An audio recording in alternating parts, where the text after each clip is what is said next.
Kiev, la capitale ukrainienne qui a de nouveau été visée ce matin, prise pour cible par les Russes, ce qui a contraint les civils de nouveau à aller se réfugier à la hâte et à la première heure dans les sous-sols du métro. On va retrouver tout de suite Emmanuel Chasse qui a posé sa caméra aujourd'hui donc en plein cœur de Kiev.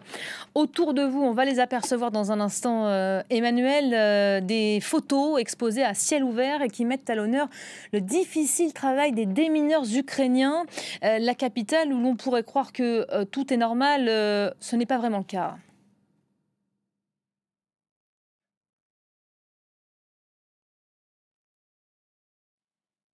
Caméra juste devant cette exposition qui salue justement le travail de ces milliers de personnes qui sont désormais affectées au déminage.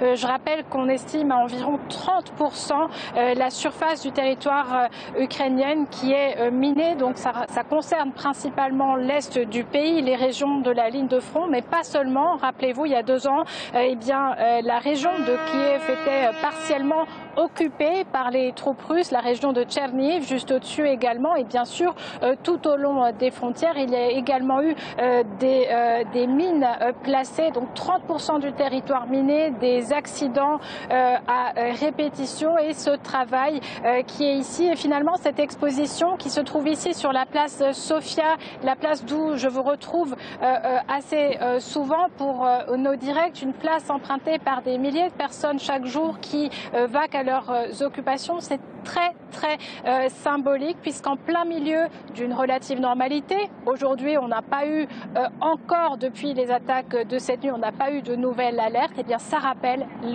vraiment la présence de cette guerre dans toutes les couches de la société. Voilà, l'attaque de cette nuit à laquelle vous faites référence. Je le disais, des dizaines de drones tirés sur le pays qui ont contraint et poussé les Ukrainiens à aller se réfugier dans le métro de Kiev. Des tirs également sur le sud où des victimes nous sont signalées. Et puis à l'est, à Kharkiv, où il y a aussi des morts et où la population, des dizaines de milliers de personnes ont été privées pendant de longues heures. Elles sont peut-être d'ailleurs encore d'électricité.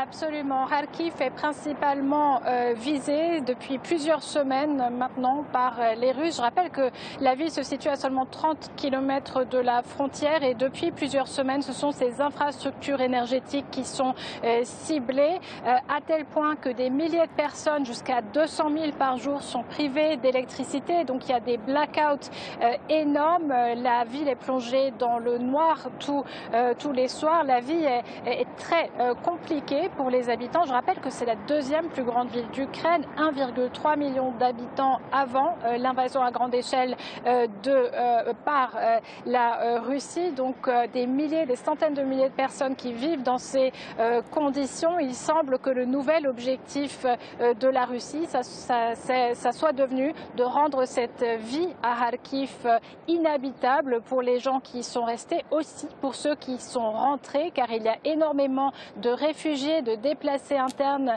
qui sont revenus à Kharkiv. Et parmi ces déplacés, il y a des gens qui avaient déjà fui la guerre, qui étaient venus depuis 2014, depuis l'est du pays. D'autres qui étaient venus en 2022 lors de cette invasion à grande échelle, qui avaient trouvé refuge dans cette ville. Désormais, la vie est très compliquée, aussi à Kharkiv, mais partout dans le pays, puisque ces frappes continuent.